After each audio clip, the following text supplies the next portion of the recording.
mes petits bipèdes.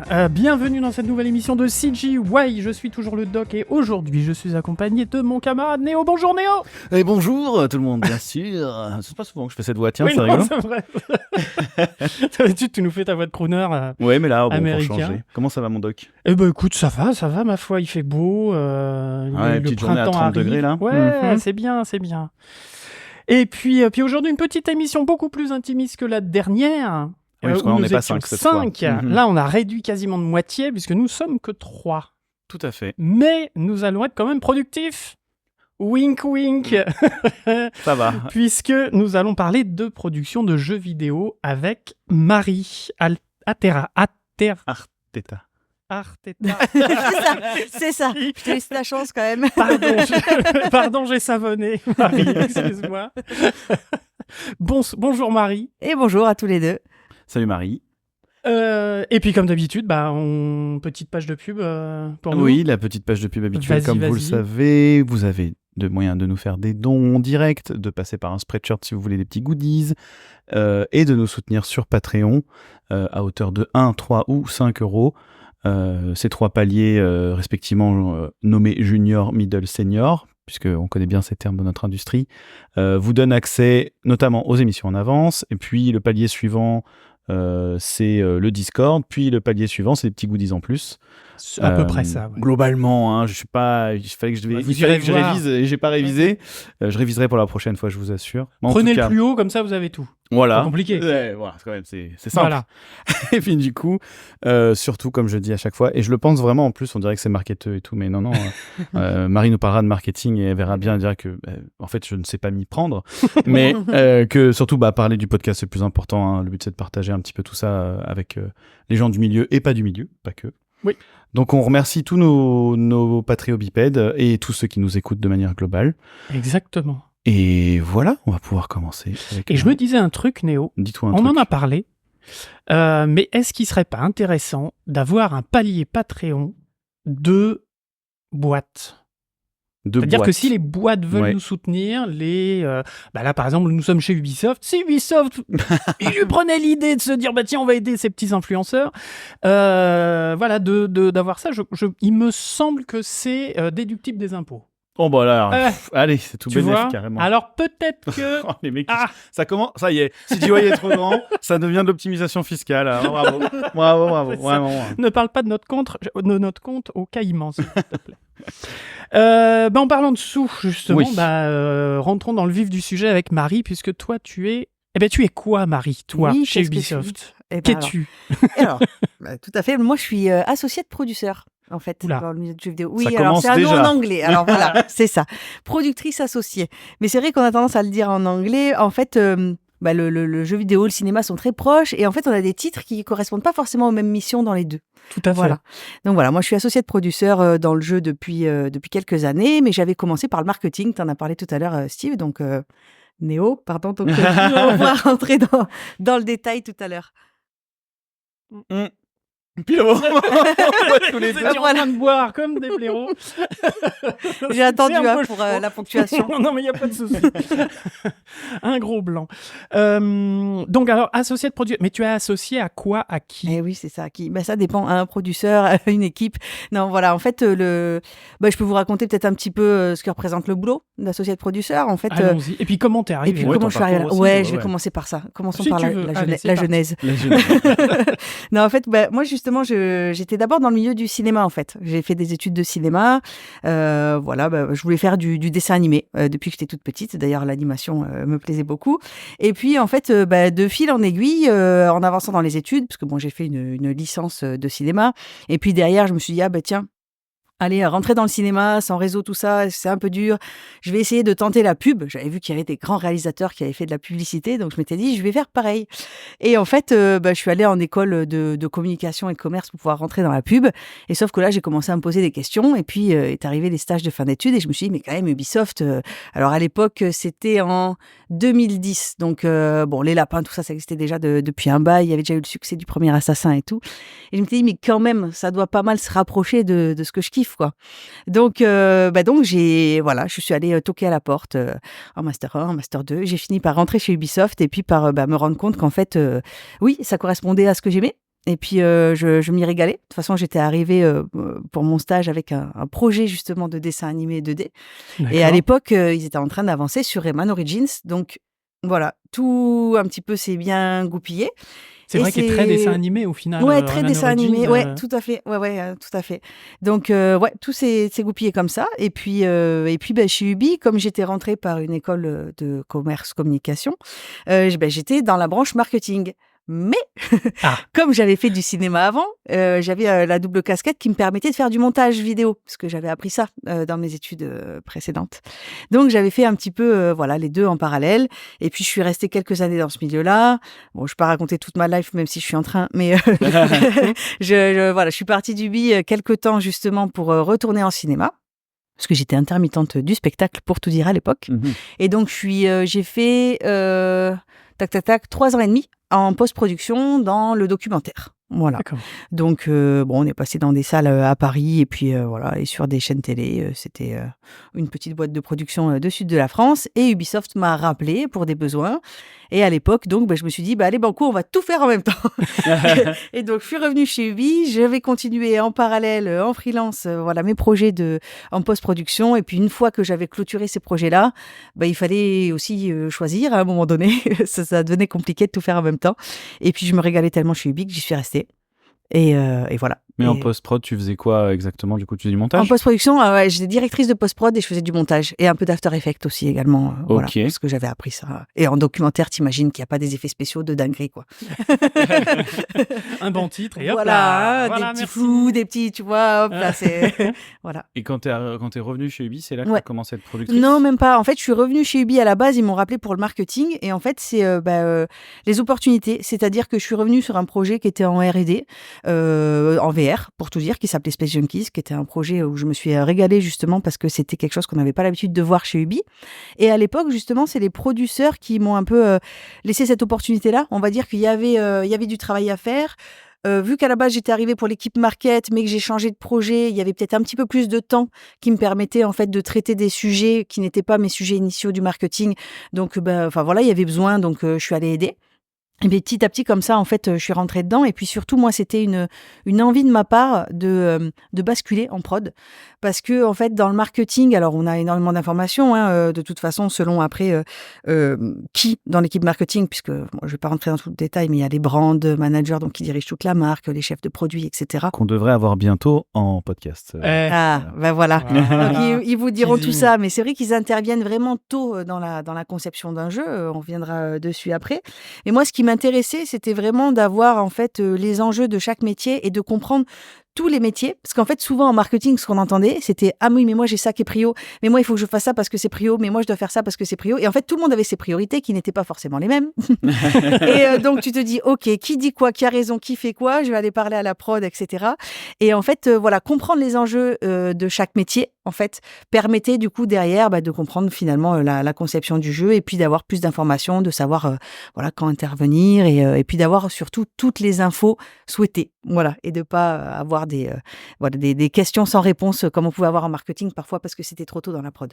Donc en gros, tu t'es refait ta toile d'araignée en fait, de savoir qui, quoi, comment, quand, à quel moment, exactement. Et quel prio avant quel prio, quoi. Ouais, c'est ça. Et puis aussi, en fait, ça c'est les producteurs parce que j'ai eu, j'en ai, en fait, depuis Space Junkies, à l'époque c'était Romain et Adriane justement qui m'avaient un petit peu mis le pied à l'étrier. Et puis derrière, Abdelak avec qui je travaille encore aujourd'hui m'a laissé une opportunité sur un jeu où j'étais officiellement en market et en prod, avant de basculer du coup full-time en production.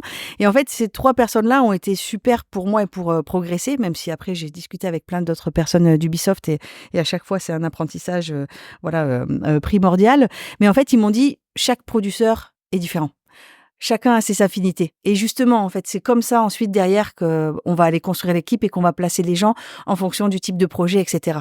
On peut avoir un producteur qui va avoir un profil peut-être plus comme le mien, où moi je vais préférer aller travailler sur du contenu, vraiment toute la gestion de la partie artistique. Alors peut-être par rapport à mon background justement, qui vient de l'art et du cinéma. Et on va en avoir d'autres qui vont être plus vraiment sur la partie vraiment purement organisationnel, budget, etc. Et puis voilà, c'est pour ça aussi qu'il y a différents types de producing. Mais voilà, ça permet en fait d'adapter le métier en fonction de qui on est. Et puis derrière, de pouvoir se positionner là où il y a le besoin, en fait, sur les différents projets. D'accord. Je vais avoir une petite question par rapport à ça un peu plus tard. On va y revenir à cette distinction plus humaine, plus budget, plus etc. Juste avant, vu qu'on est encore dans les comment on arrive à ce poste, question de notre patriobipède, l'un de nos patriobipèdes qui nous soutiennent du coup, Thibaut P, qui demande, en général en CG, les gens qui veulent un poste de prod commencent par être assistants, puis grimpent petit à petit les postes pour aller de plus en plus haut gradé, si on peut dire. Est-ce qu'il y a quand même d'autres portes d'entrée où en mode tu fais une formation ou des études et tu deviens direct producteur ou Alors moi je suis plus pour les portes d'entrée, mais c'est vrai qu'il y a les formations. En fait, typiquement, tu fais une école de commerce en gestion de projet. Derrière, tu peux ensuite apprendre sur le tas pour être producteur, mais tu vas commencer comme ça. Tu vas commencer par project cordo, justement, et puis après, petit à petit, tu vas monter. Tu peux avoir du project management, derrière ensuite de la soprod, et puis du prod. Wow, mais c'est quoi la différence entre tous ces trucs-là? En fait, voilà. Qu'est-ce que c'est? En fait, ça, c'est quand tu montes, du coup, je vais rentrer dans le détail, mais c'est quand tu montes les échelons, du coup, progressivement. Tu as également les écoles de jeux vidéo qui vont te former directement au métier, mais tu commenceras quand même toujours, selon les boîtes, en fait, à grimper ces échelons là. Et après, sinon, tu as l'opportunité. Et donc, par exemple, c'est vrai que moi, ça a été plutôt transversal, mais parce que j'avais déjà eu genre 7 ans d'XP dans le jeu vidéo, dans le market, et voilà, et que on va dire les compétences dont tu as besoin correspondent quand même un petit peu aussi derrière à ce métier-là. Mais par exemple, petite anecdote sur un projet, alors je vais pas citer les noms et tout ça, mais sur un projet qu'on a fait à Ubisoft, il y avait un producteur qui avant était barista.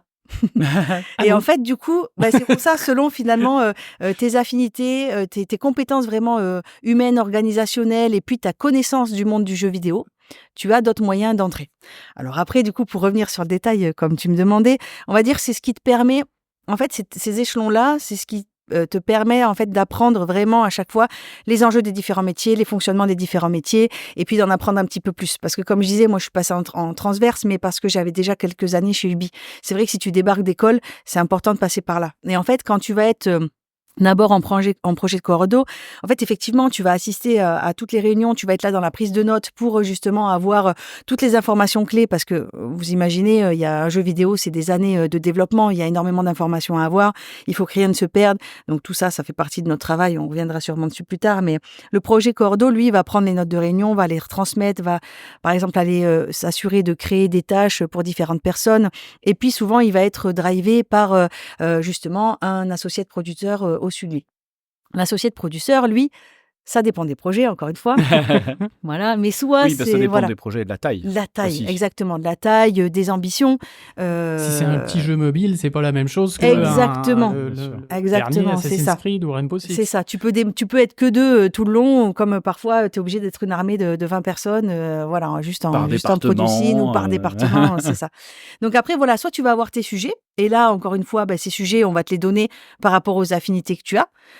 Donc, si t'es plus, j'en sais rien, moi, prog, tu vas peut-être aller vers les GPP, vers les ingés, etc. Si les GPP, les gameplay programmeurs. Merci. Pardon, excuse-moi. Je ne suis pas du milieu. Il y a très bien de le dire. Des acronymes que je n'ai pas. Et les patriobipèdes non plus. Ouais, clairement. C'est vrai, tout à fait.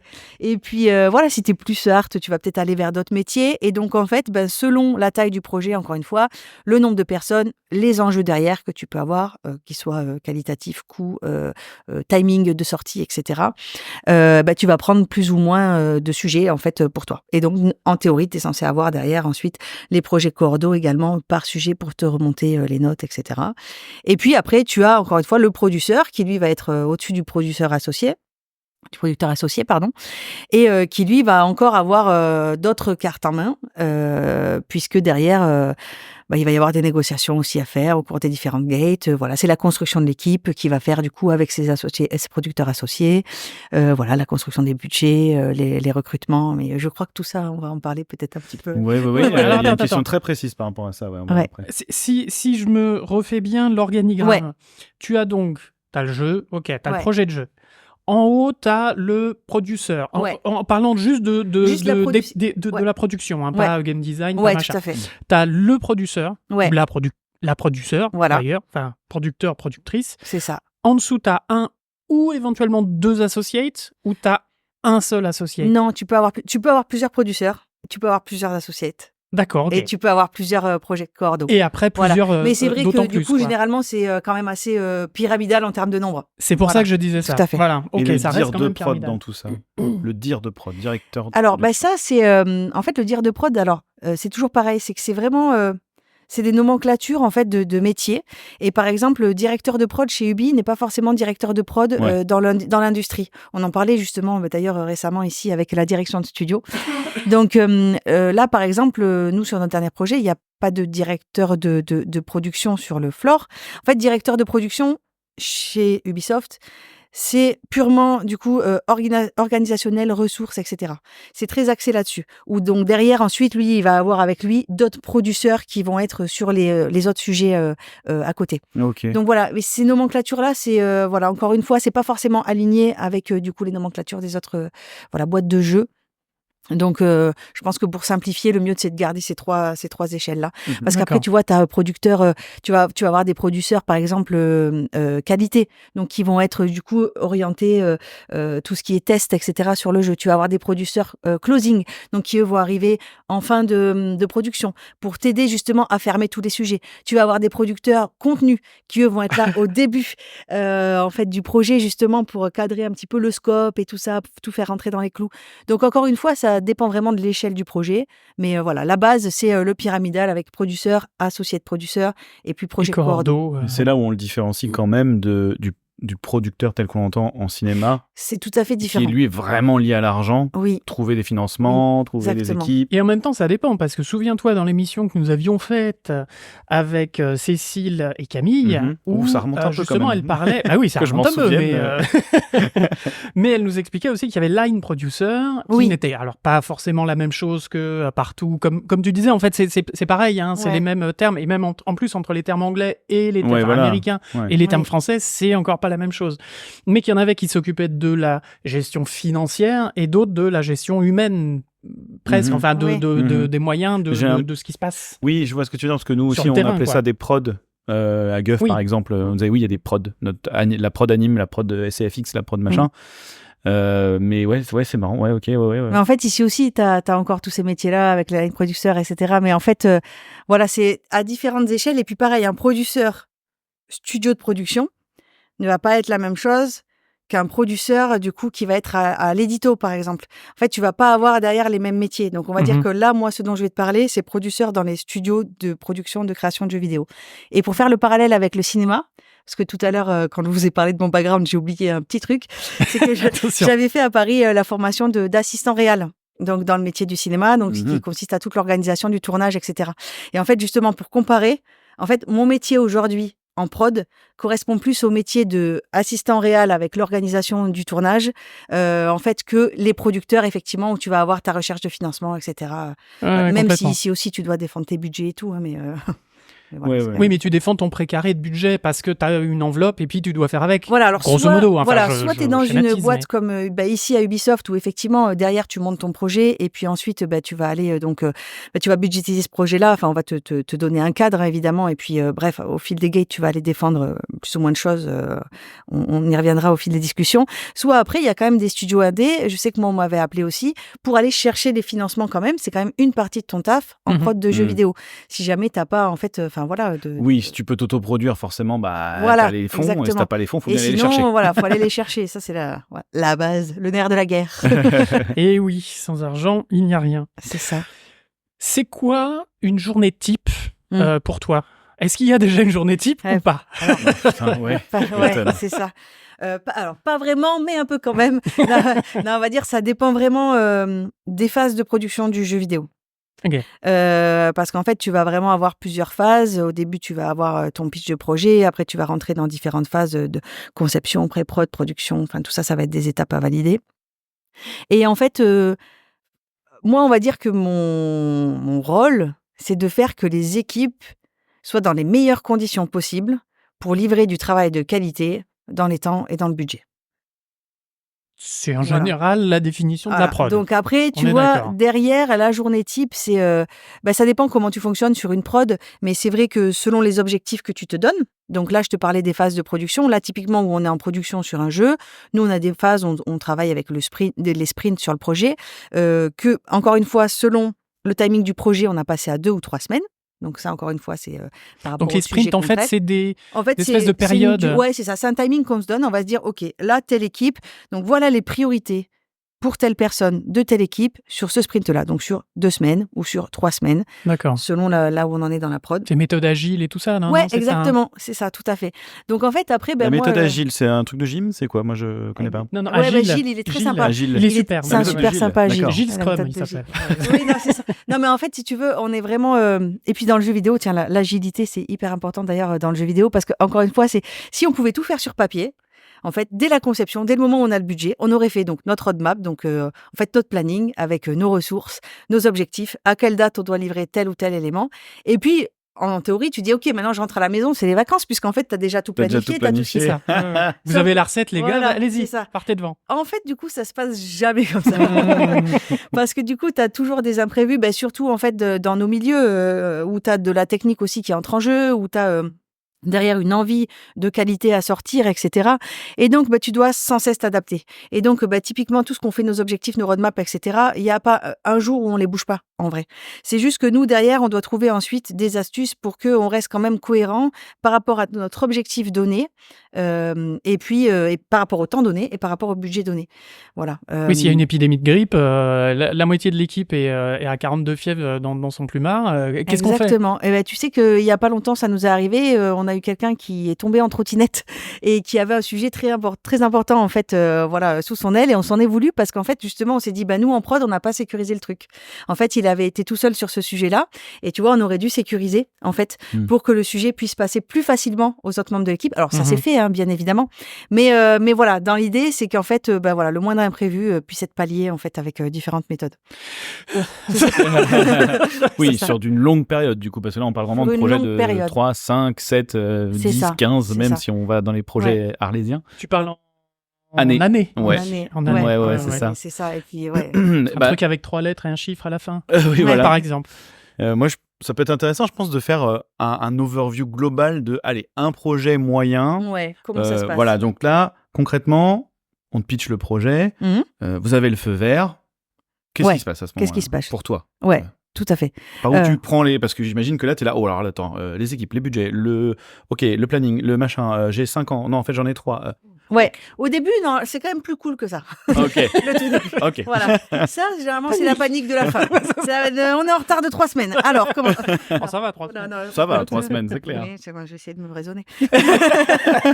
Non, du coup, effectivement, alors déjà, rien qu'à partir du pitch, tu vois, parce que le pitch, ça peut être quelque chose que quelqu'un va pitcher à la direction du studio.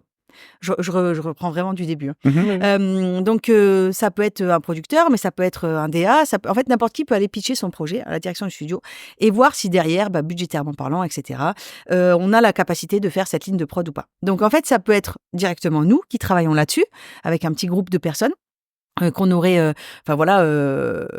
appelé ou qui correspondrait finalement à plus tard ce qu'on va appeler donc la core team du jeu, donc vraiment les personnes clés initiales, le noyau dur.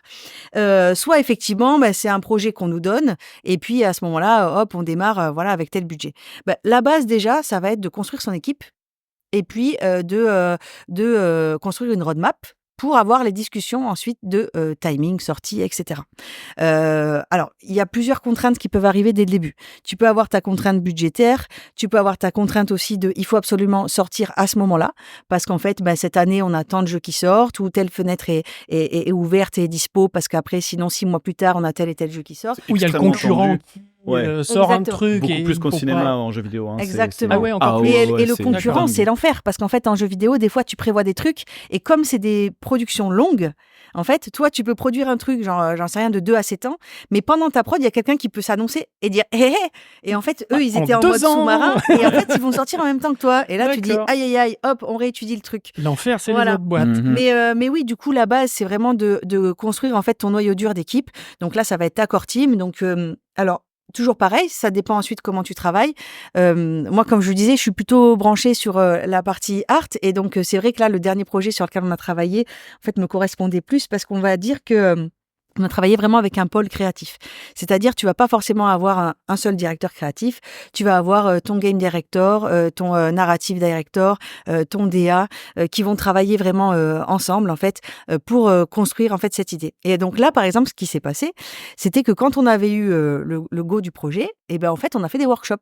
Donc, on s'est mis dans des salles. On était entre 5 à 8 personnes au tout début, pendant une semaine, avec des sujets. Et là, c'est vraiment brainstorm, quoi. C'est-à-dire... Alors, sujet quel genre technique, artistique. Ouais, en fait, ouais, exactement. Ça, on est passé vraiment, tu vois, par jour, à chaque fois, on avait notre ordre du jour. Et puis, en fait, on a discuté de différents sujets. Donc, ça allait être, OK, bon, alors déjà, dans quel environnement on va être?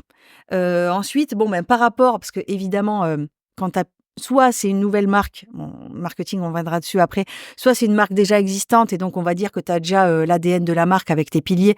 Donc en fait, tu peux dire par rapport à ça, déjà commencer à te positionner dans tes réflexions. Si c'est un Assassin's Creed, voilà. Si c'est un Rainbow Six, si c'est un truc, il y a déjà tu un vois, truc. Voilà. On fonctionnerait pas forcément non plus comme ça, effectivement, sur un AC où voilà, tu as déjà, même si d'un point de vue créatif, pitch, histoire et tout ça, il y a du taf à chaque fois à refaire.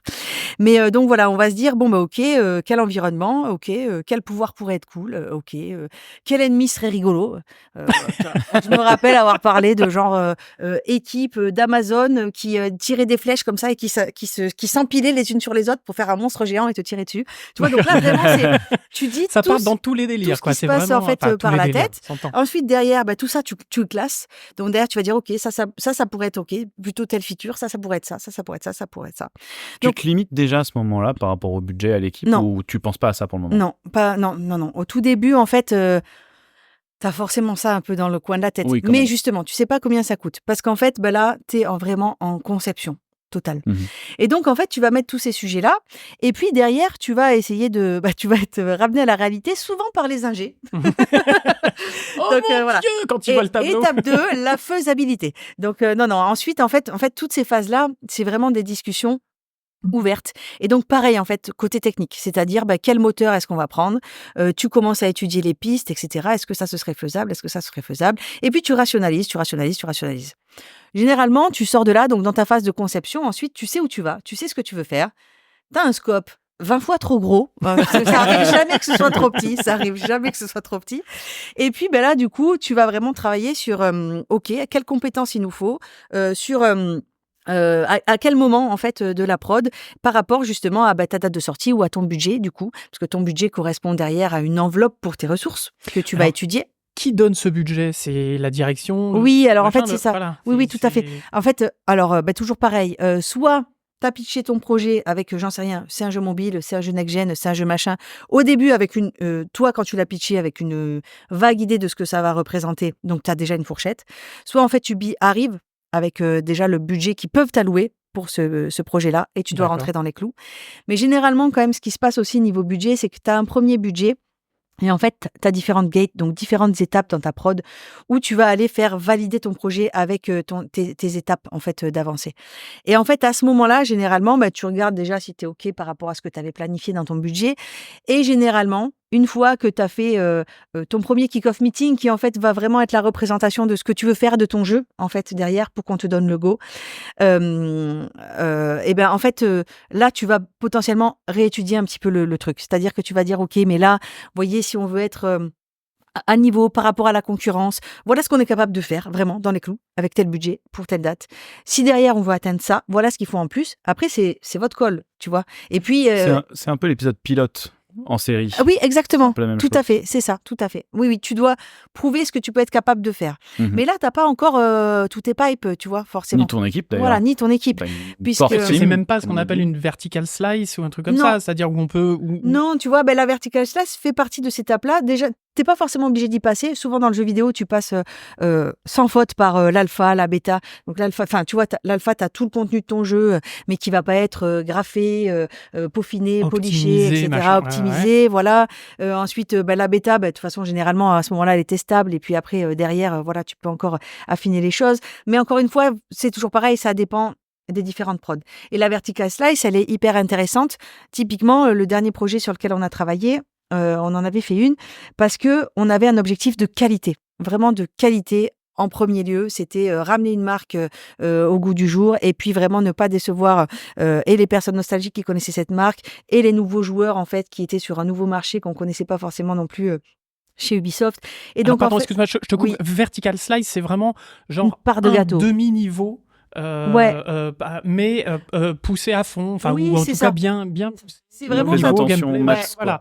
C'est ça. C'est vraiment ta tranche de gâteau, quoi, c'est que ça. tu coupes. Et donc, en fait, ton gâteau, il est fini. C'est juste que tu prends une tranche. Une tranche. Voilà. Donc, tu vas vraiment jusqu'au bout. Et justement, quand tu as l'objectif de qualité, c'est là où c'est hyper important. Parce qu'en fait, justement, tu vas te concentrer, comme tu disais, sur un niveau, toujours pareil, un niveau, un demi-niveau, une zone, enfin, ce que tu veux selon la taille de ton projet. Et vraiment le pousser jusqu'au bout.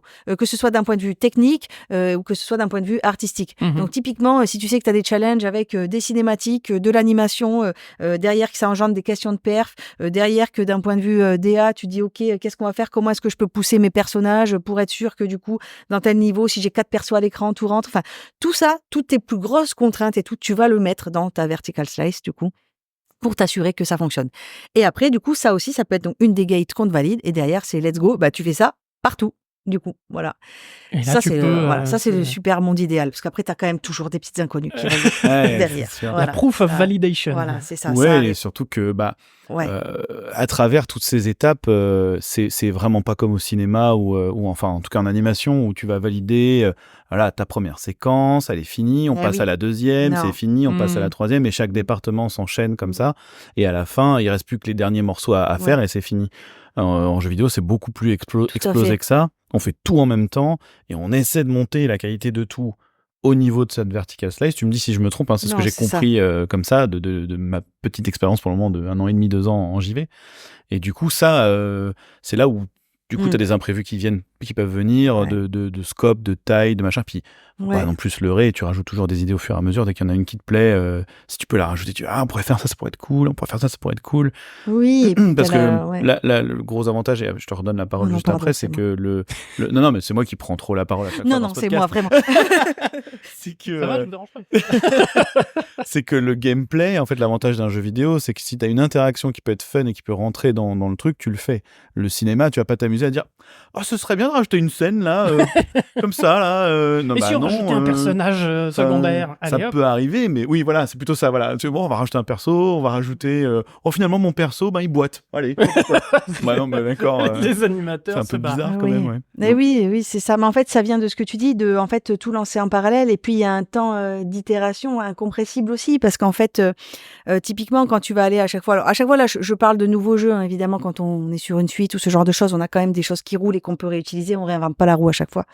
Mais oui, en fait, et les playtests aussi, c'est-à-dire aller demander vraiment l'avis des joueurs, enfin observer surtout les joueurs et leur comportement, et en fonction du coup ajuster tout ça. Tu peux expliquer un petit peu le concept de playtest, c'est pas évident pour ceux qui... Oui, en fait le playtest, c'est-à-dire qu'on va demander à des joueurs de jouer à notre jeu, avec nous des objectifs bien définis, le jeu est pas forcément du tout terminé, ça peut être du coup d'aller tester le flow du jeu, d'aller voir s'ils comprennent l'histoire sur tel morceau, sur telle parcelle, d'aller tester la difficulté de nos ennemis, etc.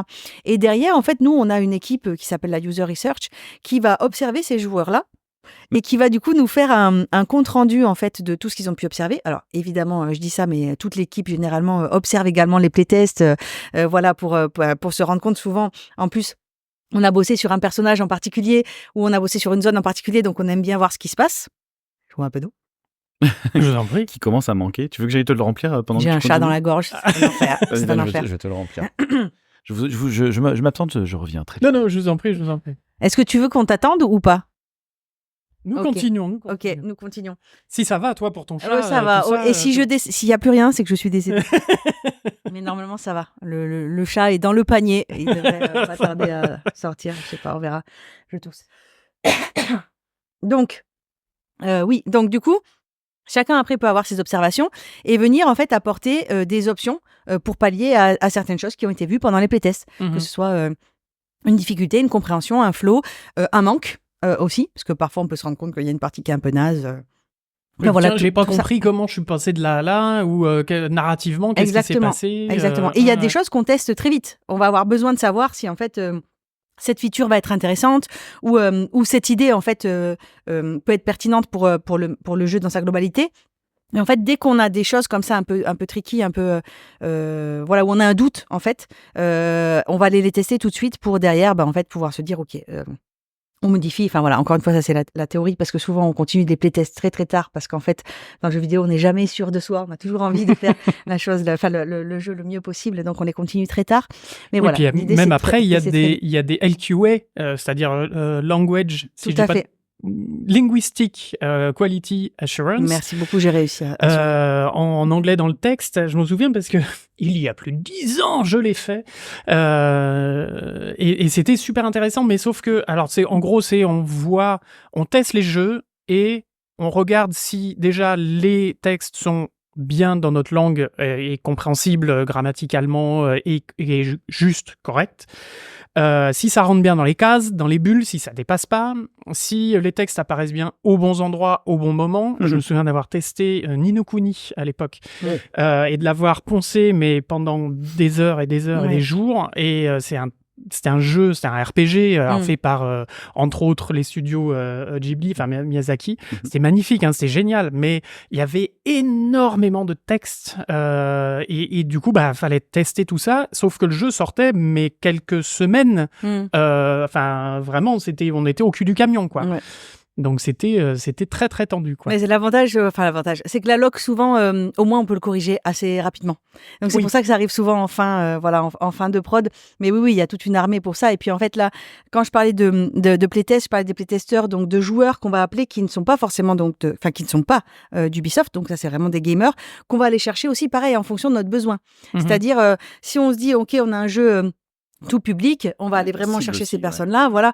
Là, par exemple, si on a besoin pour la difficulté, c'est sûr que le dernier jeu sur lequel on était, il a un niveau de difficulté assez haut.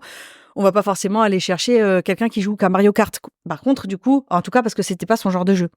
Par contre, on va aller chercher vraiment le type de joueur qu'on avait dans cette niche-là, pour qu'il puisse du coup derrière jouer et que nous on puisse se rendre compte de s'il y arrive pas, si c'est trop difficile, si c'est pas assez difficile, etc. Est-ce que c'est pas intéressant justement pour un jeu un peu difficile de prendre un noob? Alors oui, il y en a. Alors parce que comme ça au moins pour voir si est-ce que à quel moment il y accède, à quel moment il y accède plus. Enfin, je sais pas. Oui, tout à fait, il y en a. Pardon. Non, mais il y en a aussi. En fait, c'est que pareil, c'est pas toujours à ta même étape de calibrage, mais oui, bien sûr, il y en a aussi. Et après, juste pour revenir sur ce que tu disais pour les tests de lock. Après, c'est vrai qu'en interne, on a tous les départements de tests. Et donc là, c'est énorme tout ce qu'il y a à faire en fait. Que ce soit tout ce qui est demandé en fait par les différents constructeurs, les différentes plateformes. Que ce soit nous, les différentes features dans le jeu. T'imagines bien qu'en fait, quand t'as un jeu où t'as 20 heures de jeu à poncer et en fait, tu dois le faire par exemple dans tel mode ou sans jamais mourir ou sans ci ou sans ça.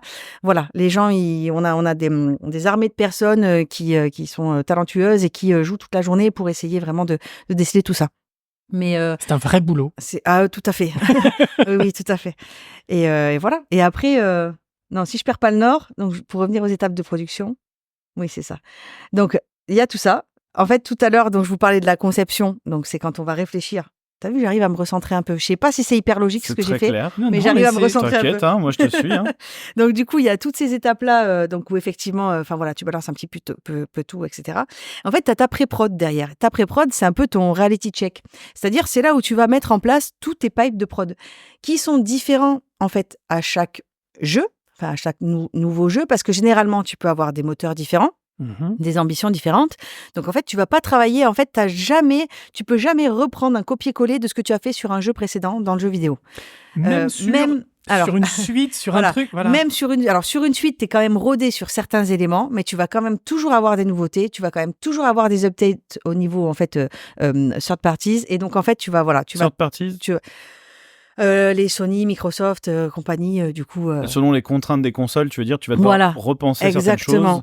C'est ça. Du coup, tu vas devoir les retravailler, même si c'est un énième Assassin's Creed. Oui, mais sauf que celui-là, il sort sur la PS12 et t'es bien cuit, quoi. C'est ça, on est sur des durées en fait, on est sur des durées plutôt longues. Alors après, c'est vrai que voilà, tu as des jeux qui sortent régulièrement où en fait mais donc les prods du coup commencent bien en amont. Donc c'est toujours pareil, elles se confrontent quand même à la réalité du terrain. Le joueur parfois a l'impression que le jeu sort en un an. En fait non, les équipes de prod sont splittées et ont déjà commencé à travailler travaillé dessus bien avant. Par contre, effectivement, dans les suites et tout, tu peux avoir de la réutilisation, donc tu peux aller plus vite sur certains éléments. Tu vas avoir, oui, voilà, c'est sûr que on sait comment on fait un perso d'assassin, quoi. Enfin, tu vois, c'est pas une inconnue. Mais derrière, voilà, avec tes nouvelles équipes, tes nouveaux outils, ton nouveau moteur, il va falloir à chaque fois que tu réfléchisses à tout ça. Et puis, du coup, derrière, que tu cernes bien tous tes gros enjeux du projet. Derrière, tu vas encore avoir des étapes de validation où tu vas pouvoir présenter ce que tu es capable de faire en démontrant que tu avais bien cerné toutes les contraintes, tous les enjeux. Revenir donc avec ton planning de prod et derrière, là, ça va être, notamment chez Ubi, le go-to-prod. Où derrière, tu dis, OK, là, les gars, on est prêts, on peut produire. On sait où on va, on sait ce qu'on veut, on peut produire. On sait combien ça va coûter. On sait combien ça va coûter. Donc là, tout ce que tu as raconté, c'est avant que ça commence. Voilà. Encore une fois, une jolie théorie, parce que même quand ça commence, comme du coup le disait Déo tout à l'heure, en fait, tu peux quand même avoir des éléments à rajouter, justement en fonction de tes playtests ou voilà, ou pour atteindre ta qualité, en fait, te dire, en fait là il y a quelque chose qui manque dans le flow de mon jeu, ou en tout cas là j'ai pas l'ADN de la marque, ou t'être planté, exactement, ou t'être planté. Tu vois, il arrive. Là, typiquement, on sait, là, sur une dernière prod qu'on a fait un pipe de perso qui était super agile et tout. Mais au final, on s'est rendu compte qu'on n'en avait peut-être pas besoin parce qu'en fait, il y avait que 10% de notre bestiaire, du coup, qui utilisait ce pipe hyper agile. Et en fait, on s'est dit, bon, alors après, il n'était pas plus contraignant pour la suite. Mais dès le début, on avait réfléchi et en fait, notre bestiaire a tellement évolué qu'en fait, on n'avait peut-être pas besoin de faire tout ça au début. Bon, c'est pas une perte de temps puisqu'en fait derrière ça déroule, mais en fait on aurait pu y aller avec un autre pipe en fait tout simplement. D'accord, peut-être plus simple en perdant peut-être moins de temps, enfin en perdant entre guillemets. Oui, ou en tout cas où les réflexions auraient pu aller directement en fait, tu vois, par rapport à notre quantité de créatures, de bipèdes, etc. Directement là-dessus. Bipède, tiens. C'est ça. Pas les mêmes. Plutôt que de se dire, OK, comment on va faire pour tout réut, etc. Alors qu'en fait, on se rend compte qu'on a des gabarits différents, des choses différentes, parce qu'on voulait de l'unicité, voilà, mais de la du qualité, coup, dans ce cas-là, est-ce que tu peux pas réutiliser, entre guillemets, la techno que tu as créée pour un autre jeu, pour un truc? Parce que alors, tu par dis, contre, là, si, tout à fait. Voilà. Ouais, tout à fait. Là, typiquement, ce qu'on a fait. Tout n'est pas perdu, quoi. Ce qu'on a fait, tu vois, c'est quelque chose où, sur cette marque-là, etc., voilà, on sait que ça marche. Si derrière, on est amené à faire un autre projet, même sur Next Gen et tout ça, on sait qu'on peut réutiliser cette base-là. Et du coup, qu'on va faire évoluer avec les contraintes actuelles ou avec les contraintes qu'on aura, du coup, pour la suite. Ou éventuellement pour une suite. Ou éventuellement pour une suite, exactement. Et puis après, exactement. c'est toujours pareil, c'est que si tant est que tu travailles avec les mêmes personnes, qui ont les mêmes talents, qui est tout ça, c'est tout à fait. C'est toujours le gros souci. C'est comme c'est des gros projets, c'est pas dit que y ait pas quelqu'un, qu'il y ait une grosse partie de l'équipe qui veuille d'un coup passer à de la next gen, ou à l'inverse aller dans de l'indépendant, ou oui. Et en fait tout ça c'est quand même tributaire aussi des ressources que tu as et des gens qui te suivent. Oui. Et tu peux avoir la plus belle des envies, si ton équipe derrière elle suit pas, c'est compliqué. Alors dans un gros studio à la limite ça va parce que tu as quand même de la ressource. Ouais. C'est sûr que chez des indés, c'est c'est extrêmement tributaire de ça, quoi. Nous, on a quand même de la ressource et puis en plus, ça fait quand même partie de ton travail de construire l'équipe en production. Et justement, de savoir en fait qui a le bon profil. Enfin, tu vois, on parle justement, on parle d'animateur, on parle de rigueur, on parle de modeleur, bref, de designer, etc.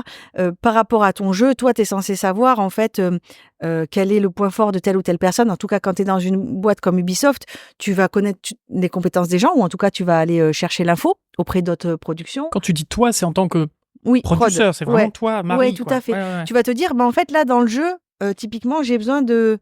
je suis désolée, bref, j'ai que l'animation en tête. Mais donc, du coup, tu vas aller chercher. Oui, tu es un petit peu biaisé, je suis en face de toi, forcément. Tu te dis, je vais avoir besoin vraiment de spécialistes en keyframe. Bon, qui va être spécialisé là-dedans, tu vois, autour de moi et être en disponibilité, parce qu'après, tu as toujours ça, ou en tout cas, qui peut coller à ton planning. Donc, derrière, que ce soit en interne chez Ubi ou alors après, en externe. Et justement, en fait, finalement, c'est l'accord team qui connaît mieux le projet que tu fais. Donc, souvent, tu es quand même à l'origine dans tout ce qui est recrutement, etc. Soit pour transmettre des fiches de poste avec tes intentions, tes besoins, pour que ce soit très clair pour cette équipe-là, soit toi directement, justement, aussi avec ton réseau, avec ce que tu peux voir, tu vois, quand tu veux aller chercher des talents. Moi, j'ai passé à une époque, justement, où on était en conception, des jours sur ArtStation et LinkedIn, en fait, et Vimeo, pour aller voir des bandes démos, pour aller voir vraiment des books et tout, et me dire, OK, c'est cette personne, en fait, qu'on veut, quoi, tu vois, sur le projet. Parce que c'est lui, l'expert, du coup, au niveau Europe, voire même niveau monde. Hein, on contacte des personnes vraiment de partout pour venir du coup sur ton projet et donc pousser toujours la qualité. Donc cette construction d'équipe, elle est primordiale. On en parle beaucoup et c'est d'ailleurs l'envie de cette série sur le jeu vidéo dans le podcast, de faire le lien entre le cinéma et le jeu vidéo. Alors en plus avec ton background, je pense que tu vas être encore mieux placé pour y répondre, mais est-ce que du coup, avec ce que tu as vécu, si je peux dire, est-ce que tu penses que cette barrière, qui est peut-être complètement factice dans la tête des gens, entre le cinéma d'animation et le jeu vidéo, a vraiment lieu d'être, ou est-ce que les artistes peuvent vraiment basculer de l'un à l'autre, dans un sens comme dans l'autre d'ailleurs? Pour moi, les artistes peuvent vraiment, vraiment basculer de l'un à l'autre, en fait. Hein. Justement, à partir du moment où tu as la fibre.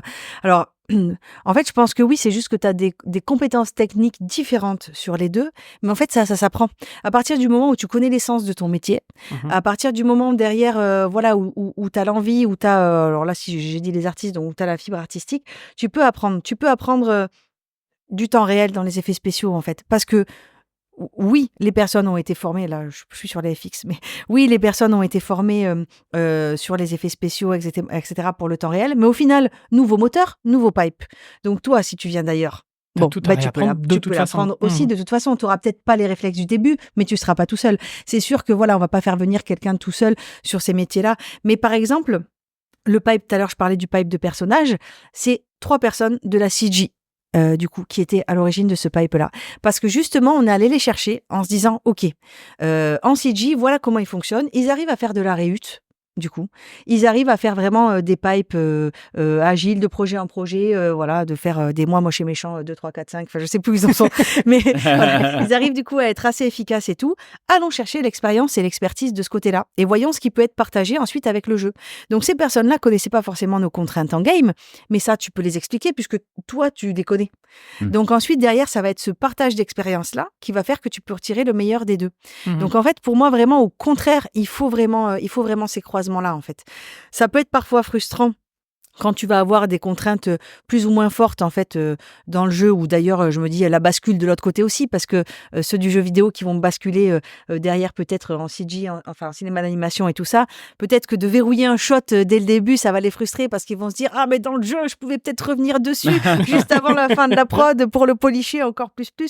Donc voilà, c'est sûr que c'est pas la même chose.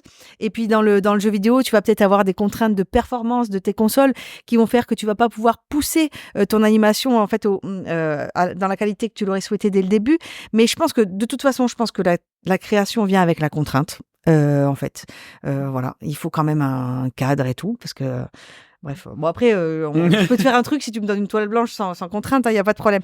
Mais je suis sûre que si tu me donnes des petits indices et tout, ce sera mieux quand même.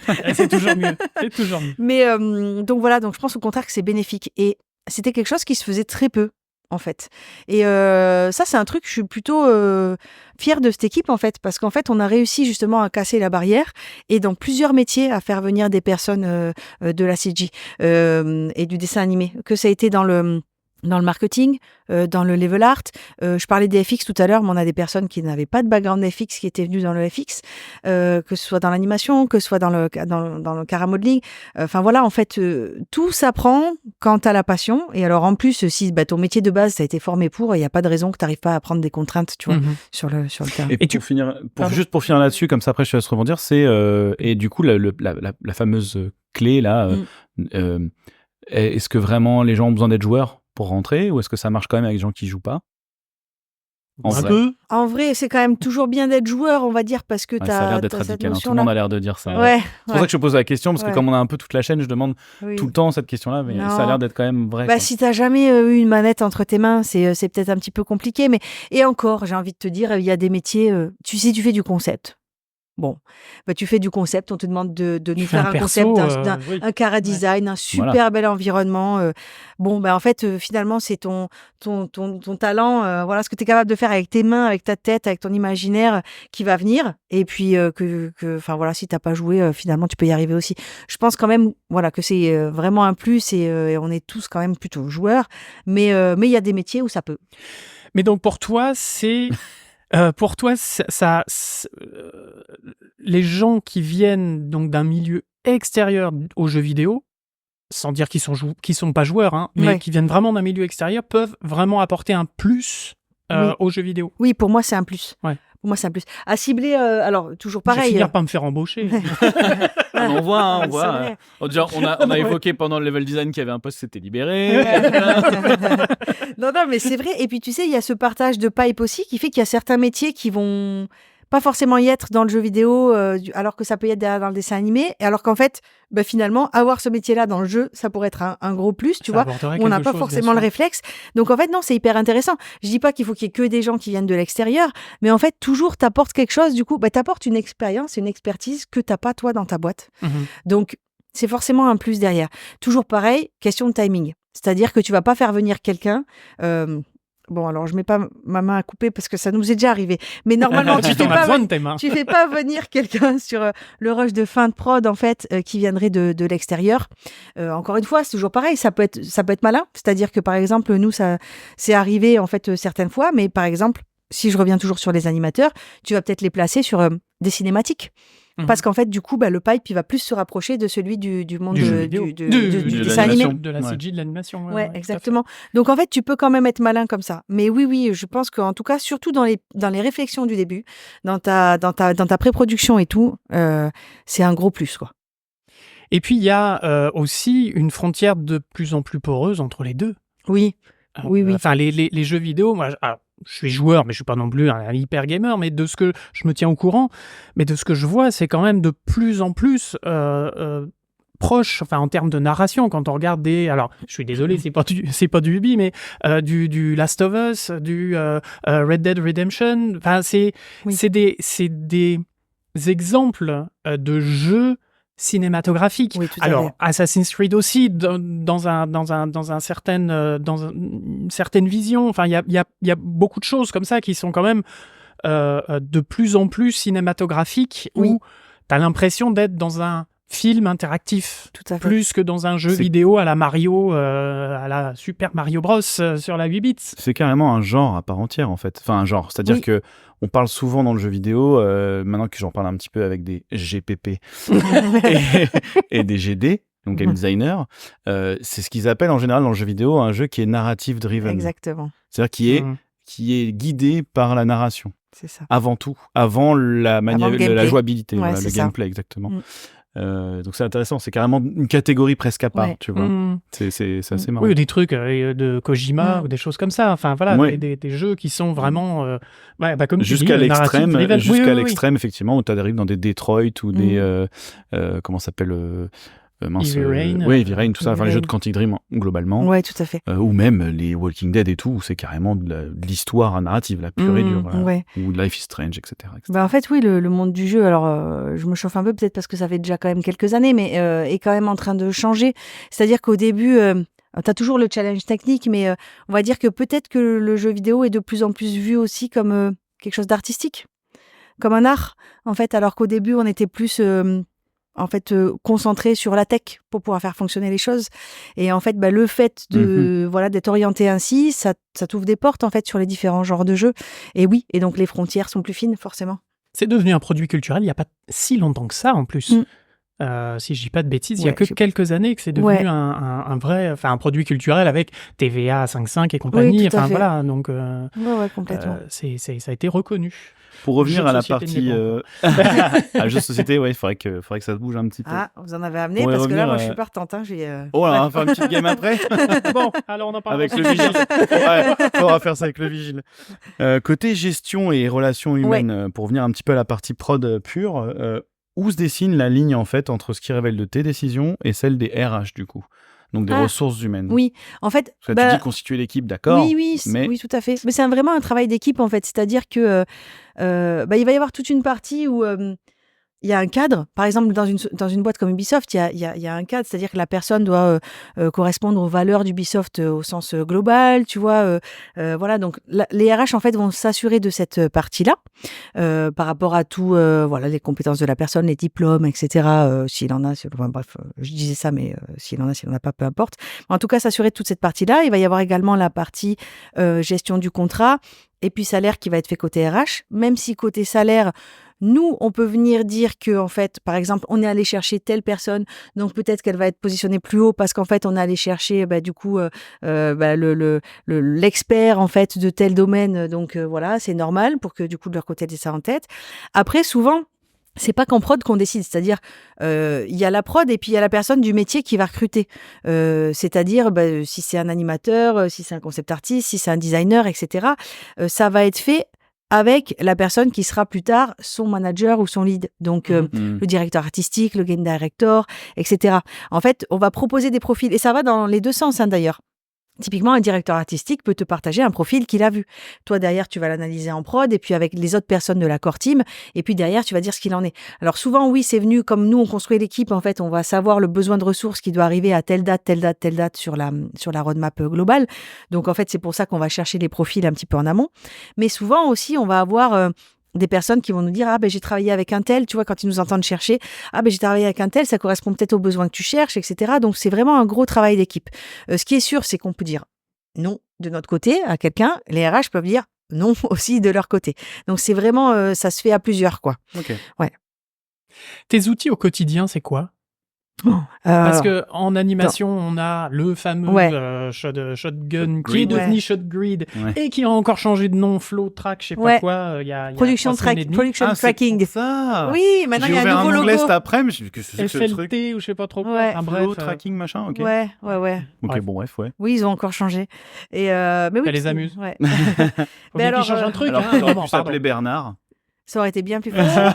Oh, c'est beau ça. On les salue d'ailleurs, nos amis de chez Bernard. Marseille. Oui, bien sûr, de Marseillais. Et du coup, donc, les outils, tes outils. Non, pardon. Ouais, les outils, ça va dépendre aussi chaque fois sur les différentes prods. Alors, c'est sûr, c'est un peu bateau ce que je vais dire, mais on va passer par les fichiers Excel. Voilà, ça c'est sûr. Non, après, on a dans le jeu vidéo, on utilise Jira. Beaucoup, en fait, donc pour la gestion des tâches, la gestion par sprint, la création de dashboards qui nous permettent d'avoir des suivis. Donc, en fait, c'est-à-dire en fait, on va se créer des graphiques avec de la donnée. Et ça va nous permettre de voir, en fait, ce qu'on a en priorité à sortir, où est-ce qu'on peut être en retard, la vélocité de telle équipe sur tels éléments. Enfin, voilà, on a plein de choses à mettre en place. Et en fait, qui recruter, comment Voilà, en fait... Ouais, les outils varient vraiment, peuvent varier vraiment. Tu vois, là, typiquement, Shotgrid, Shotgun, Flow, Production Tracking, je sais plus comment il s'appelle maintenant. Et ben en fait, on l'a implémenté sur le dernier projet, alors que j'avais du coup jamais travaillé avec pendant 10 ans. D'accord. Et en fait, justement, ça vient peut-être aussi un petit peu du fait d'avoir partagé les expériences avec les personnes du monde du dessin animé. Mais voilà, on a essayé de mettre ça en place et de l'adapter aux jeux vidéo. En fait, nous, ce qui va nous être utile, c'est d'avoir du suivi. D'avoir des warnings qui sont soulevés par les équipes sur tel retard, tel élément bloquant, telle chose qu'on n'avait pas vu venir, en fait. Voilà, d'avoir vraiment tout ça, d'être capable de calculer, en fait, dans les grandes lignes, une vélocité. Donc après, ça, selon les prods, tu peux soit calculer ça en temps, jour, heure. Enfin voilà, tu as différentes méthodes, en fait. Du coup. Et puis, ça va nous permettre d'ajuster nos plannings ensuite derrière. Planning qu'on peut faire sur des outils de roadmap. Enfin voilà, on a utilisé, j'ai cité Excel, donc j'en ai cité d'autres, AirFocus. Enfin voilà, tu vois. Oui, après c'est des petits logiciels internes. Et puis, ce qui est utile au projet, tu vois, Miro, Mural, enfin ça aussi, c'est des outils qui vont nous permettre de balancer du visuel en fait pour avoir des grands boards, comme je vous parlais du workshop au tout début qu'on avait fait. Là, ces boards-là, tu vois, au fur et à mesure de la prod, ça te permet d'avoir des moods, ça te permet que chaque métier puisse se plonger dans ton intention. Parce qu'en fait, c'est pas forcément facile quand tu es, alors que tu sois 20 ou 500 ou 2000, c'est pas forcément facile pour tel ou tel métier d'aller comprendre ce qui est voulu par tel ou tel métier. Quelqu'un qui code, il va coder une feature qu'on lui demande. Et bien en fait, c'est vachement bien pour lui de pouvoir avoir un mood board pour savoir sa feature, dans quoi elle va être implémentée, à quoi ça va ressembler, qu'est-ce que ça va donner, plutôt que d'avoir juste qui va l'utiliser, plutôt d'avoir juste une mission. Et en fait, cette transparence, ce partage d'informations, on l'a notamment fait grâce à Shotgrid ou grâce à Mural. Et c'était vraiment top pour avoir de la transparence sur les métiers qui parfois n'ont pas cette visibilité-là. Voilà. Et alors du coup, comment est-ce que intervient le crush? Le crunch. Crunch, pardon. À chaque fois, je me fais avoir le crunch. Comment tu tombes amoureux dans le jeu vidéo? Tu veux dire ce qu'on veut éviter, quoi. Exactement. Pardon, je parle de sujets qui fâchent. Mais non, mais en fait... c'est connu, c'est comme ça. Oui, enfin, c'est connu, mais ça devrait pas. Ça devrait pas. Là, en fait, c'est très, très dur. En fait... non, pas pour dire que c'est de la faute des prods qui ont mal géré, mais du coup... Oui, je t'avoue que tu te remets quand même tout le temps en question. Bien sûr. Ça arrive et tu dis... Mais... ça arrive. En fait, effectivement, c'est à cause de toutes les inconnues que tu as eues au fur et à mesure de la prod, qui peuvent être des soucis de perf, qui peut être un rebondissement dû à des playtests, où ça sert à rien de sortir ton jeu si les playtests ils te disent que c'est pourri ce que tu as fait, en fait. Et à un moment donné, il faut écouter les joueurs aussi. Donc, en fait, revirement de situation. Donc, en fait, tout ça va faire que tu vas cumuler du retard. Ou en tout cas tu vas avoir un dev ou un truc où tu vas dire en fait ça c'est pas possible, ça pète les perfs, il nous faut un dev, ok, boum, hop, on va te prendre ton ingé parce qu'il va avoir besoin de développer un truc pour quelques jours et tu vas prendre du retard sur un autre sujet qu'il avait. Du coup derrière tout ça, pour y pallier, t'as pas 36 000 solutions. T'as effectivement tous les cuts. Je vous disais au début, on a un scope qui est toujours 20 fois trop gros.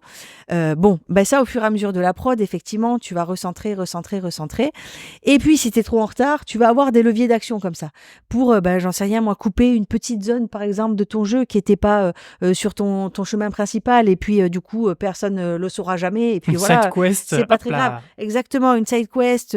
Voilà. Mais tu vas arriver à un moment où, si tu veux pas perdre la qualité de ton jeu, si tu as, par exemple, on parlait des jeux narrative driven tout à l'heure, en fait, effectivement, tu peux pas couper n'importe où parce qu'en fait, sinon, après, tu peux perdre du sens. Donc voilà, tu vas arriver à un moment donné où tu peux plus cutter parce que sinon, tu perds ta qualité. Et en fait, nous, on est là pour garantir la qualité quand même, quoi.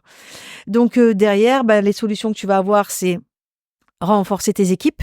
Donc là, encore une fois, derrière, il faut que tu vois tes budgets. Où est-ce que tu en es? Où est-ce que tu peux gratter? Pour pouvoir en fait tenir les clous, etc. Et puis, il y a un moment donné où en fait, t'as plus le choix. Il y a juste plus assez de temps. Et donc, effectivement, là, t'as tout le monde qui va cruncher en fait et bosser comme des malades parce qu'en fait, le jeu vidéo est... C'est pas bien de dire ça, mais on est tous passionnés. Donc, en fait, on a envie de donner le meilleur de nous-mêmes. C'est pas que au jeu vidéo.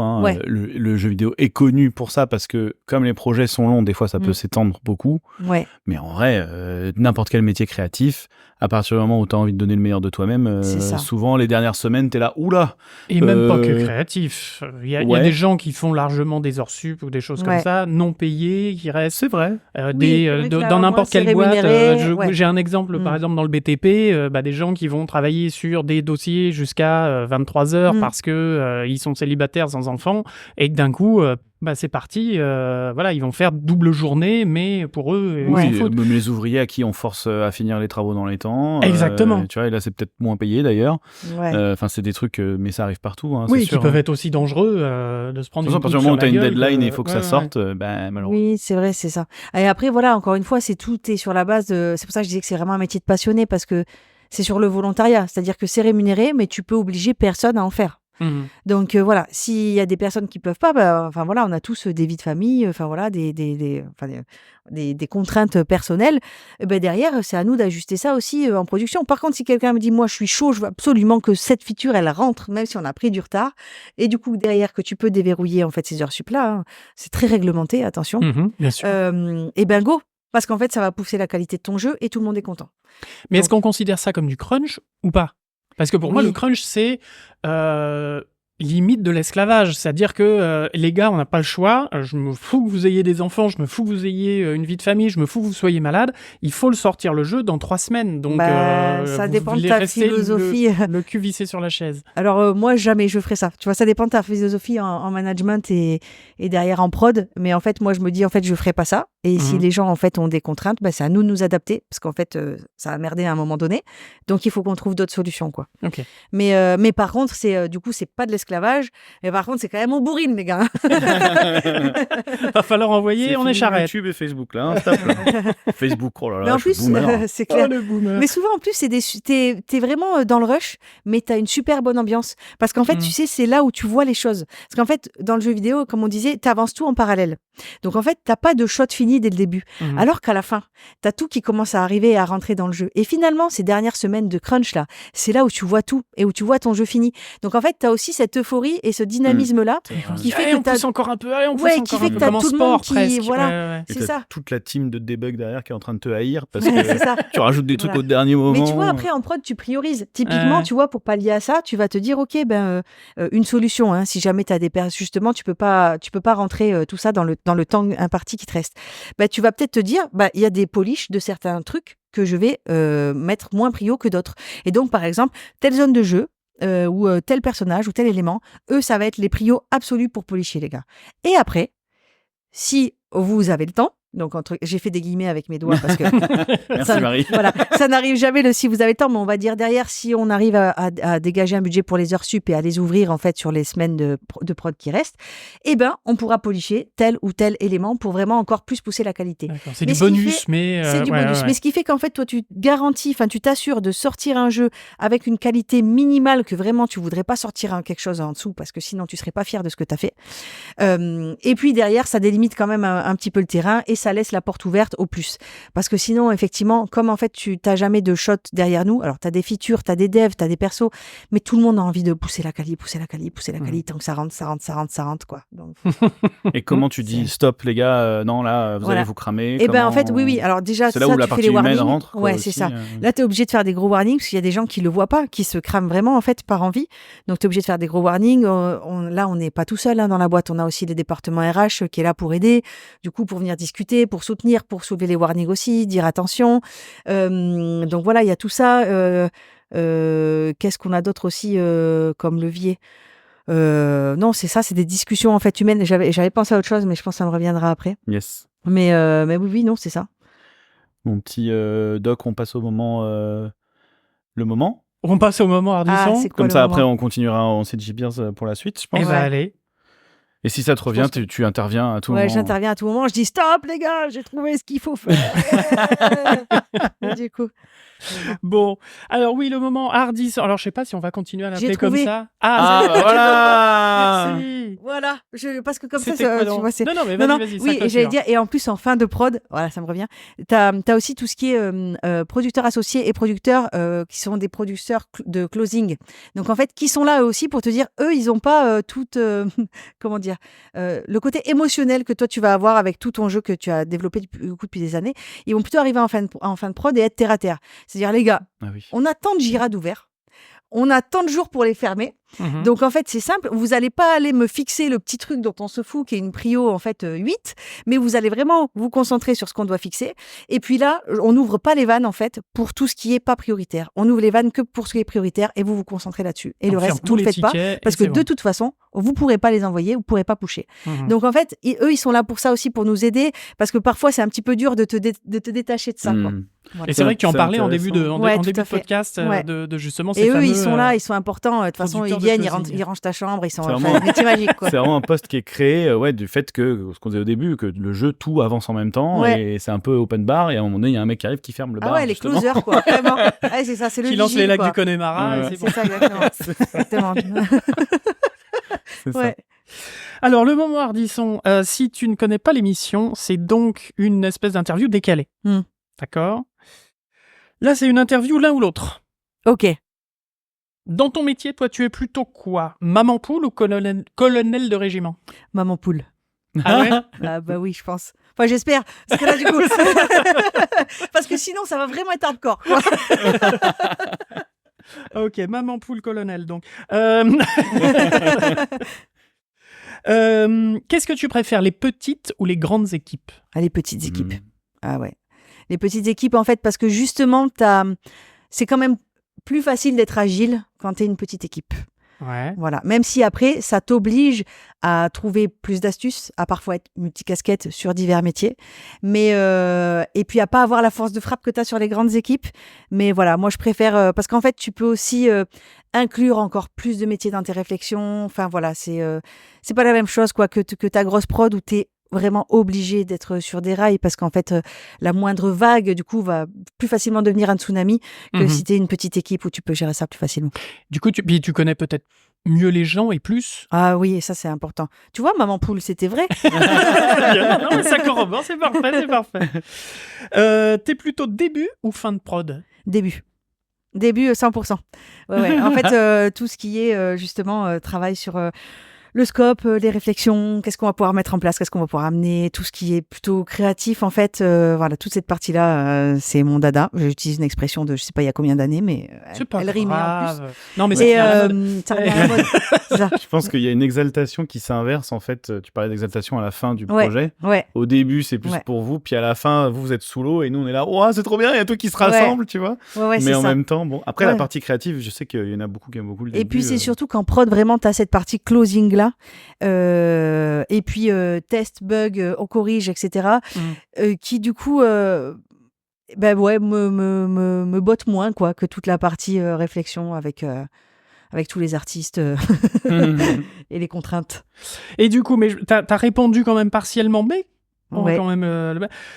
Tu préfères gérer l'argent ou gérer l'humain ? Ah, gérer l'humain. Ouais, l'argent, de toute façon, ça fout le bordel tout le temps. Non, je préfère gérer l'humain, justement, en fait. L'argent, c'est plus en fait, pragmatique, voilà, il y a moins de débordement. Voilà. L'humain, oui, c'est vrai, mais du coup, c'est plus intéressant. Et justement, moi, je préfère le challenge de réussir à avoir, en fait, une ambiance de travail saine, avec des gens qui sont bien, parce qu'en fait, je pense que plus tu mets les gens dans de bonnes conditions, en fait, plus ils donneront le meilleur d'eux-mêmes. Et en fait, pour moi, réussir à avoir de la qualité, c'est parce que, en fait, les gens, ils sont bien au boulot, quoi. Enfin, tu vois, moi, j'ai envie de venir travailler le matin. Si un jour, j'ai la boule au ventre, tu vois, même si je rentre dans mon budget, quel est l'intérêt ? Et en fait, là, je me dis non. Gérer l'humain et vraiment avoir vraiment cette ambiance, cette atmosphère que tu peux avoir sur un floor, cette effervescence que tu peux avoir dans une équipe, pour moi, c'est ça qui est primordial. Parce qu'en fait, avec une équipe, tu déplaces des montagnes. Avec les sous aussi, mais tu vas aller louer 3 tractopelles, 4 bus, tirer le truc. Enfin, voilà, c'est moins fun, quoi. C'est beau, c'est bien dit. Ouais, j'aime beaucoup cette métaphore. Il n'y a plus de neige, plus de ski, mais j'ai pas ça à la montagne. Bon, bah merci Marie. Eh bien, avec plaisir. On va continuer avec le CG Beard. Il y a encore pas mal de... Juste avant, est-ce que tu as éventuellement des références à qui tu aimerais partager, que ce soit des bouquins, des sites, des chaînes YouTube, peu importe, un truc qui te viendrait à l'esprit que pour quelqu'un qui aimerait rentrer dans ta branche, qui pourrait aider, tu vois. Ouais, tout à fait. Mais attends, il faudrait que je retrouve le titre. Je peux chercher juste le titre. Bah, si tu veux, bien sûr. Ouais, voilà. Bon, ça, au pire, vous couperez. Parce que sinon, je peux chanter, mais c'est pas... On l'a jamais fait, mais bon, pourquoi pas. Écoute, on peut chanter. Putain, on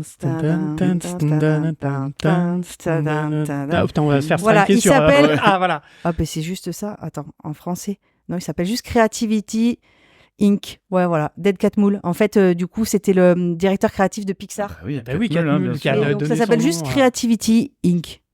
Ok. Voilà. Et écoute, on le mettra dans les notes. Il apprend justement, il parle en fait de toute l'histoire derrière de Pixar. D'ailleurs, on est dans le dessin animé alors qu'on est dans les vidéos. Et voilà, et de la manière en fait dont cadrer les choses. Voilà, comment aussi, grâce à Pixar, il y avait la différence Pixar, Disney. Les workshops, on s'est inspiré de lui, de ce qu'il mettait en place, etc. Et en fait, c'est le management de la création. Voilà. Et du coup, c'est vrai que comme dans le jeu vidéo, on était très tech. En fait, c'était inspirant de lire ce livre et de pouvoir en fait prendre quelques petits morceaux. Mais je l'ai lu il y a longtemps, mais c'était Abdelak qui me l'avait conseillé, donc mon manager actuel qui est producteur, à l'époque où justement je suis passée officiellement en prod il y a quelques années. Et en fait, je m'étais dit waouh, mais en fait c'est comme ça qu'ils font fonctionner. Et justement le management de l'humain et tout ça, on est vraiment sur ces soucis-là. On est là-dedans. Ouais, tout à fait. C'est parfait. Parfait. Eh ben, c'est bien joli tout ça. N'est-ce pas ? Ouais. Bon, on va revenir sur pas mal de petites choses aussi sur le site J-Beers. Ouais, moi j'ai noté 2-3 trucs, effectivement. Ouais, il me semble qu'on avait encore une petite question d'Apatréobipède, si je ne dis pas de bêtises. Ah bah peut-être, mais j'irai voir dans le Discord. Peut-être, mais j'en ai rien à foutre. Dans ce cas-là, c'était sur ce ton-là. Moi, je sais pas qui c'était. Non, mais on ira voir entre les deux, parce que je l'avais noté et je pensais qu'on l'avait dit. Mais... Ah bah c'était peut-être pas la même. Alors voilà. c'est moi qui me mélange les arpions. Merci encore beaucoup, Marie. Merci, Marie. De toute ton énergie, de ta bienveillance quelque part. Ouais, on a senti la maman poule. La maman poule, exactement. Ouais, je fais pas d'œuf encore, mais. C'est ça. Non mais merci à tous les deux. Non mais c'est cool en vrai de pouvoir présenter ça en fait aux auditeurs et justement aux gens qui s'y connaissent plus ou moins dans le jeu vidéo, parce qu'on parle pas souvent en fait de ces métiers-là, donc c'est intéressant. Ouais. Et oui. C'est des métiers que je pense qui peuvent intéresser beaucoup de gens, notamment en production en vrai. C'est quelque chose d'assez large finalement. Oui, la transversalité est intéressante. Donc ouais. Bon, je vais pas parler de mon métier parce que je le ferais pas si je l'aimais pas. Mais... Tu viens de le faire pendant 1 heure, donc. Oh, ça va, de suite le timing. Oui, bien sûr. Bon. Merci beaucoup Marie, merci les bipèdes. Merci de nous avoir écoutés. Merci mon petit Néo. Avec plaisir mon doc comme d'habitude. Et puis à la prochaine émission. À la prochaine et à tout de suite pour les patrouilles bipèdes. À tout de suite. Gros bisous, ciao ciao. Ciao.